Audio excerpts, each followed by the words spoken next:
Rise of cockroach startups and downfall of unicorns. अब ये दोनों क्या है? यूनिकॉर्न्स तो पता है आप सभी लोगों को, जो कि 1 बिलियन वैल्यूएशन पे कोई स्टार्टअप यूनिकॉर्न क्लब में एंटर करती है। और कॉकरोच स्टार्टअप क्या होती है? जो ज़ीरो वैल्यूएशन पे, ज़ीरो फंडिंग पे प्रॉफिटेबिलिटी एंड सस्टेनेबिलिटी बना के रखती है। तो दोनों में अंतर क्या है? क्यों कॉकरोच स्टार्टअप फंडिंग से दूर रहती है एंड वीसी से दूर रहती है और अपने ओन पैसे पे सरवाइव करती है और प्रॉफिटेबल बनती है? तो इस वीडियो में हम जानेंगे कि डाउनफॉल क्यों हो रहा है यूनिकॉर्न्स का और राइज क्यों हो रहा है कॉकरोच स्टार्टअप्स का। गाइस, अमेरिका, चाइना के बाद जो India world's largest startup ecosystem है, लेकिन इस इकोसिस्टम में बहुत सारे बदलाव होते रहते हैं। 2021 की बात है जब स्टार्टअप्स पे फंडिंग एंड इन्वेस्टमेंट हुआ करती थी, पता है कितने की? $41 बिलियन की। एंड ये आंकड़ा जो है घट के 2022 में मात्र $26 बिलियन की रह गई। अब ऐसा क्यों हो रहा है कि इन्वेस्टर्स दूर भाग रहे हैं यूनिकॉर्न्स से और क्लोज जा रहे हैं कॉकरोच स्टार्टअप्स के? तो गाइस, थोड़ा सा आपको पहले मैं समझा देता हूँ ये कॉकरोच स्टार्टअप होता क्या है। देखिए, ड्रैगन्स या फिर आप बोलो डायनासोर्स के पहले से 32 करोड़ सालों से कॉकरोच हमारे साथ धरती पे मौजूद है। अभी कॉकरोच ऐसा क्यों इतने दिन तक सर्वाइव कर पाती है?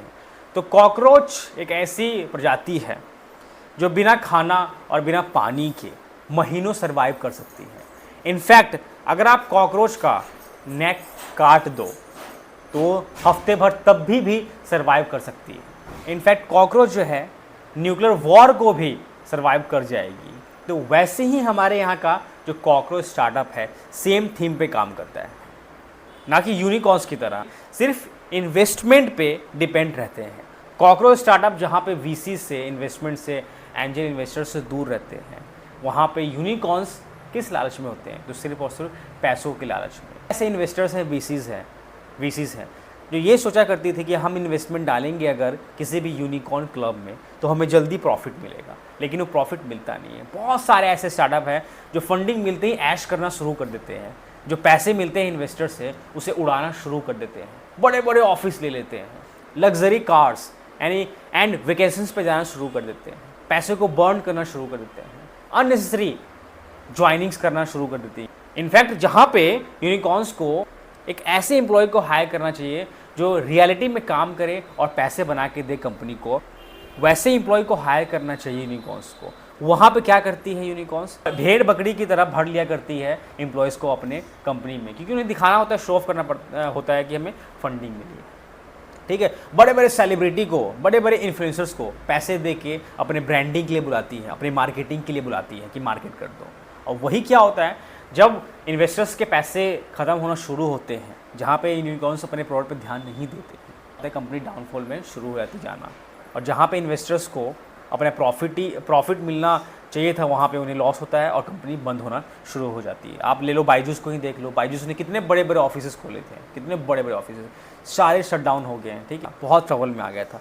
वैसे ही अगर मैं बात करूँ कॉकरोच स्टार्टअप्स क्यों इतने तरक्की करते हैं और ग्रो कर रहे हैं, बिकॉज कॉकरोच स्टार्टअप का जो एक टॉपिक है, एक जो मेन थीम है, वो धीरे धीरे चलना होता है। कॉकरोच स्टार्टअप कभी भी फिक्स्ड एसेट पे पैसा नहीं लगाती है, लाइक मंथली रेंट पे। कॉकरोच स्टार्टअप का कहना ये है कि हम फंडिंग नहीं लेंगे, बिल्कुल नहीं लेंगे, हम एक रूम में ही काम करेंगे लेकिन धीरे धीरे चलेंगे। अगर कॉकरोच स्टार्टअप ये सोचते हैं कि अगर हमने अपने पैसों को फिक्स एसेट में, मान लो बड़े बड़े ऑफिस में हमने रेंट पे किसी ऑफिस को ले लिया, उसका महीने का रेंट लाखों में है, तो उसका कहीं ना कहीं पैसा बर्न हो रहा है। ठीक है, कॉकरोच स्टार्टअप ये सोचती है कि हमें उसके अलावा कहीं और अपने मेन कोर बिजनेस पे ध्यान देना चाहिए, प्रॉफिटेबिलिटी पे एंड सस्टेनेबिलिटी पे ध्यान देना चाहिए। इसीलिए कॉकरोच स्टार्टअप कभी भी बड़े बड़े ऑफिस में पैसा इन्वेस्ट नहीं करती है, ना कहीं टूर करती है, ना कोई कार्स लेती है, लग्जरी कार, ना कि बड़े बड़े इन्फ्लुएंसर को हायर करती है अपनी ब्रांडिंग करने के लिए। कॉकरोच स्टार्टअप हमेशा से फोकस करी है वो वर्ड ऑफ माउथ पे, यानी कि एक दूसरे से शेयर करके अपने बिजनेस को फैलाने में।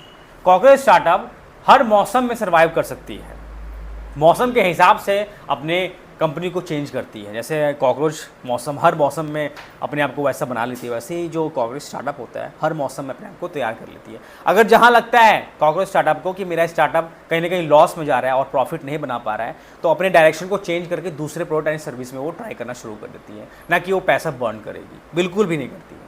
कॉकरोच स्टार्टअप यही करना है कि हम ज़मीन से जुड़े हुए हैं, ज़मीन को पकड़ कर रखेंगे और टफ बनाएंगे अपने आप को, कितनी भी बारिश धूप बरसात की 1 रुपये भी ना हो, लेकिन तभी वो सर्वाइव कर लेंगे। बिकॉज कहते नहीं है जितनी चादर हो उतना ही पैर फैलाना चाहिए, है ना। तो वैसे ही कॉकरोच स्टार्टअप का कहना है कि हम अपने एक्सपेंस को बिल्कुल ज़ीरो कर रखते हैं और उसी से प्रॉफिटेबिलिटी बनाने की कोशिश करते हैं। और यूनिकॉर्न्स क्या करती हैं, जैसे ही उनका कैश बर्न होना शुरू हो जाता है वो अपने एम्प्लॉयज़ को फायर करना शुरू कर देती है और मार्केट में ये रूमर फैलाती है कि हम IPOs में जा रहे हैं, इसलिए प्रॉफिट बनाने के लिए, कंपनी को प्रॉफिट में डालने के लिए एम्प्लॉयज़ को हम फायर कर रहे हैं। लेकिन ऐसा नहीं होता है, कंपनी लॉस में जाती है और शट डाउन हो जाती है और इन्वेस्टर्स को पैसे भी नहीं मिलते हैं। तो इन्वेस्टर अब कॉकरोच स्टार्टअप को ढूंढ रहे हैं कि राइज ऑफ कॉकरोच स्टार्टअप, जो कि धीरे धीरे चलेगी, लेकिन एट द एंड प्रॉफिट बना के इन्वेस्टर्स को मिलेगा। इन्वेस्टर्स जो कि पैसे की तलाश में जो प्रेशर डालते रहते थे यूनिकॉर्न्स को फंडिंग देके, और वो उनको मिलता भी नहीं था और कंपनी शटडाउन हो जाया करती थी। तो अब इन्वेस्टर देख रहे हैं कि हम अब जो धीरे चलने वाले जो स्टार्टअप है कॉकरोच स्टार्टअप, उस पर हम पैसे लगाएंगे। वैसे अगर बात करें इंडिया में, हम 2 बड़े बड़े ब्रांड्स हैं, जोहो एंड ज़ीरोधा, जो कि एक न्यू एज कंपनीज़ हैं, जो कि बिना फंडिंग के बूट स्ट्रैप पे कॉकरोच स्टार्टअप के साथ धीरे चलते चलते वो प्रॉफिट बनाया उन्होंने। 2022 का most profitable company new age बन के लोगों के सामने आई थी। और ज़ीरोधा के फाउंडर का निखिल कामत एंड नितिन कामत का भी कहना है कि हम वर्ड ऑफ माउथ, ठीक है, इस पर बिलीव करते हैं, शेयरिंग पे, कि लोग हमारा जो बिज़नेस है उसे फैलाएं, ना कि हम मार्केटिंग करके करोड़ों लाख रुपए वेस्ट करते हैं बड़े बड़े इन्फ्लुएंसर द्वारा। जोहो एंड ज़ीरोधा, इन दोनों ने अपने स्टार्टअप के लिए कभी भी इक्विटी लेने की कोशिश नहीं की। इन दोनों ने हमेशा ये किया कि इन्वेस्टर से दूर रहें, VC से दूर रहें, वेंचर कैपिटलिस्ट से। जोहो ने बिना इन्वेस्टमेंट फंडिंग के, जोहो ने 150 कंट्रीज़ में अपने बिजनेस को एक्सपैंड किया। जोहो क्या काम करती है, SaaS प्रोडक्ट में डील करती है, सॉफ्टवेयर एज अ सर्विस, यानी कि जो भी बिजनेस करते हैं उसको सॉफ्टवेयर प्रोवाइड करवाती है। जोहो के यूज़र बेस 80 मिलियन है, वो 25 सालों में जोहो ने खड़ा किया है इसे।